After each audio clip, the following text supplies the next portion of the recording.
Okay, one of the last topics in kinetics, last HL topic, is how do you actually calculate the activation energy of a reaction using something called the Arrhenius equation. Um, so if you come back to some generic reaction, A plus B makes AB, and here's the rate equation. First of all, a very simple question. If the concentration remains constant, but the temperature changes, what happens to the rate of a chemical reaction? Well, we know that the rate increases, and we know that that happens for two reasons. One, frequency of collisions increases, and more importantly, more particles have kinetic energy greater than or equal to, just can't really write that right now, activation energy. So the second reason is that more important reason. So we know that increasing temperature increases the rate.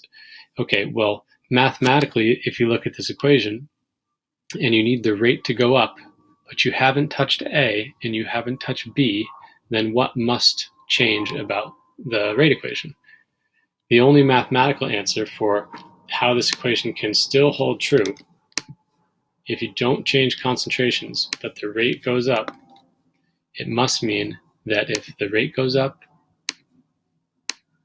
that the rate constant has to go up as well. Because again, I'm saying if we keep concentrations constant, but the rate increases, then the only thing in the equation that can go up still is the rate constant. Okay, so essentially what that means is that an increase in T equals an increase in K, the rate constant. That's why rates go up, or at least mathematically, that's why the rate goes up. Okay, now how much increasing temperature affects the rate actually has to do a lot with what the particular activation energy is for a given reaction. So here are something you can do if you want to do a little practice is you take here, draw your Maxwell-Boltzmann distributions, draw essentially the same temperature curves, temperature 1 and temperature 2, and then on the graph on the left, draw a relatively high activation energy, and on the one on the right, draw a relatively low activation energy. And you can pause the video and you can give yourself some time to sketch those, label your axes, and then play when you're ready. So these are images that I've found, but I'm going to add that second curve, and I'll add that second curve in red. Remember that at a higher temperature, the curve is broader and lower. So that's not perfect. Again, my trackpad, I'm not so accurate. Okay, so pretend that those two ugly red curves are the same T2, the same higher temperature compared to the original curve, which is T1. All right, well, if you think about it, maybe it's not the best visual representation. It's the best I could do with my sketch. When you have a relatively high activation energy, and that's represented by this first graph here, when you increase the temperature, it has a proportionally greater impact on the rate than in this example, where you have a relatively low activation energy. And the reason being, if you think about the one where it's a low activation energy, most of the particles already have enough energy to overcome the activation energy, even at the lower temperature. So when you increase the temperature, it doesn't change, percentage-wise, it doesn't change that much how many particles have enough energy to successfully react. But for example, where you have a high activation energy, originally there's a very tiny amount that have enough energy to react, but afterwards there's now significantly more particles that have enough energy to react. So the impact is greater. So essentially, the point I'm trying to make is that just increasing temp on a reaction, it's going to affect different reactions differently, in the same way that you can't just blanket assume that changing concentration will affect rates the same for all reactions and for all reactants. It's actually much more complex than that. So the summary point to make is that the increase in T affects different reactions differently. different amounts, and it affects higher activation energy reactions more than low activation energy reactions.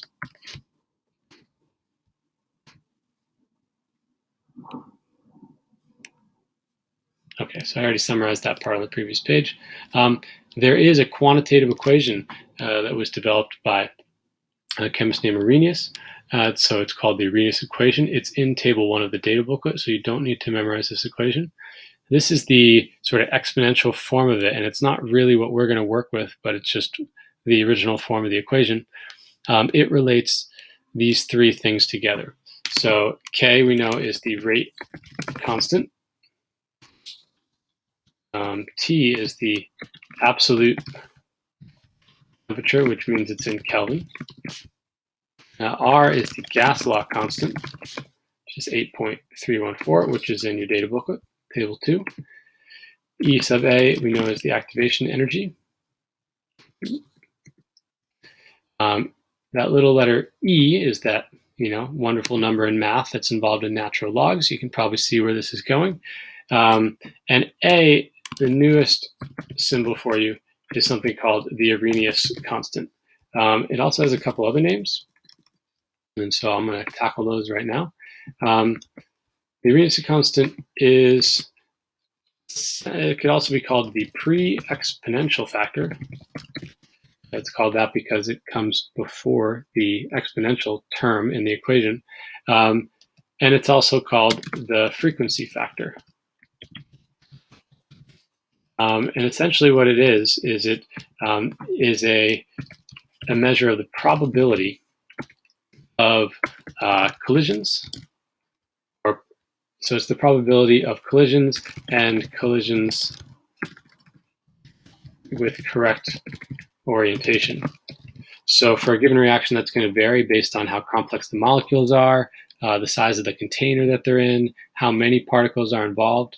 But it's sometimes called the frequency factor because it essentially is a measure of the frequency of collisions, my favorite thing.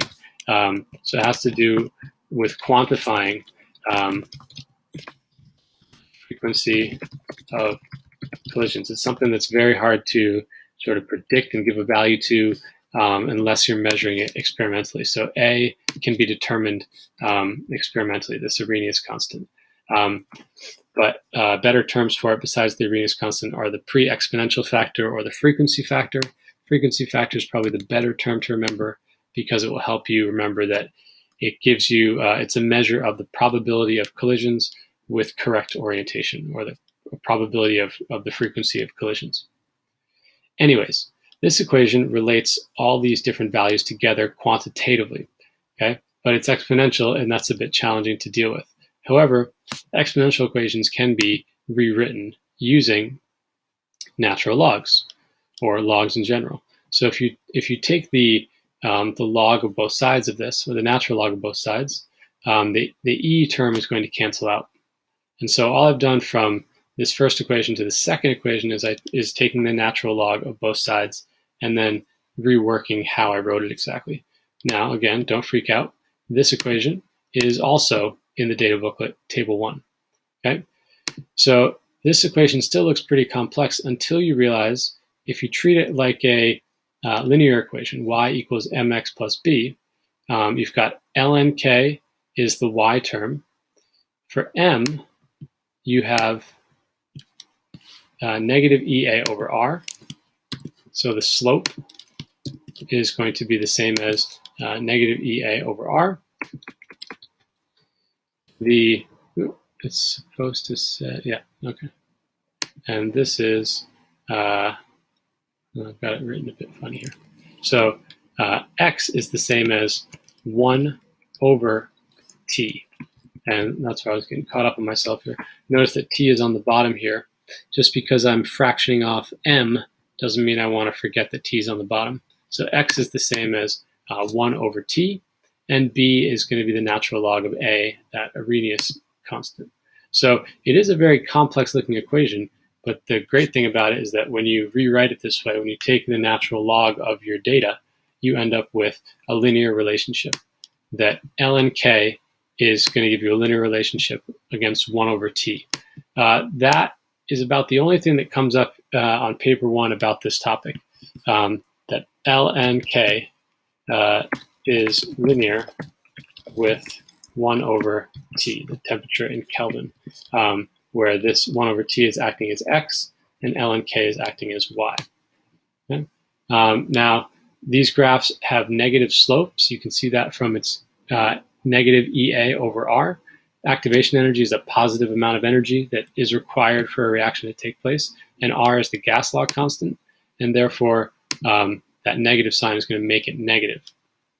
So these graphs tend to end up looking like this. They shouldn't have arrows on them, sorry. I'll undo that. Right, so they look something like this. They end up in the lower part, the negative part for the y-axis, and the positive part of the x-axis. In terms of the slope, well, if you have something with a higher activation energy, then it should have a steeper slope. So between these two lines here, the one on the right would be the one with the higher activation energy because it's steeper.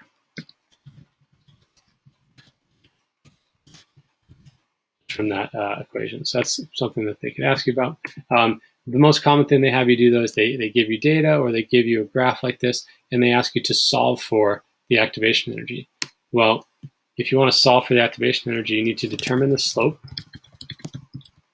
m. Usually you're doing that by literally finding 2 points on that graph and doing rise over run.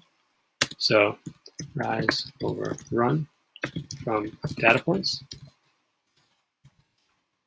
And once you've done that, then you're recognizing that m equals negative activation energy over R. So if you want to find the activation energy equals negative m times R. R is the gas law constant, and m is the slope that you figured out from the graph. So activation energy is actually quite easy to determine. You could also solve for ln A, because ln A is going to be the y-intercept, wherever that is. So B equals ln of A. And so if you want to solve for A equals E raised to the B. Isn't that silly sounding? E to the B. All right, so you could solve for the frequency factor, that Arrhenius constant, and you could solve for the activation energy right there. One thing to keep in mind, when they give you these graphs, they tend to be listed in times 10 to the negative 3.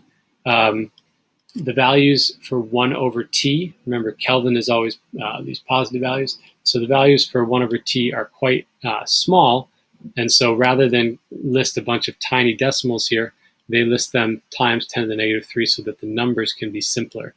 It's just something to keep in mind that when you're actually calculating your activation energies, the values need to then be adjusted accordingly because of that times 10 to the negative 3. They need to be increased usually by a factor of 1,000.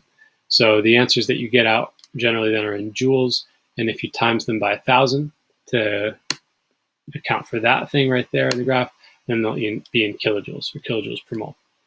Okay, and so there's another way that the Arrhenius equation can be written based on having just 2 different temperatures rather than a whole series of temperatures to get those lines. Again, also in the data booklet, and you can plug in some temperatures and solve for rate constants or activation energies, but we can pick up that piece in class. For now, the takeaways are to remember that the activation energy is affected. Sorry, the activation energy has an impact on how much temperature affects a rate of reaction, and so therefore the temperature, the activation energy, and the rate constant can all be related in this equation called the Arrhenius equation. If it's rewritten in a natural log form, it can be graphed with a linear relationship. And the most important piece of that is that the slope is equal to negative EA over R, so you can easily solve for EA. The letter A stands for the Arrhenius constant or the frequency factor, and it has to do with the probability of collisions with correct orientation. The graphs usually look like this, and so they have negative slopes, but steeper slopes. And actually, I just realized now I was wrong. The higher activation, what am I talking about? This one has the higher activation energy. That one clearly has the steeper slope. So if you noticed that I was wrong before, this one is steeper and therefore represents a higher activation energy. This one lower. Sorry about that. So steepness has to do with the magnitude of the activation energy. The way you actually solve for them is doing rise over run from data points, m, plugging that in for m, and solving for EA. You could solve for A with the y-intercept and getting rid of the natural log. And don't forget to account for this times 10 to the negative 3 when you're solving for the activation energy.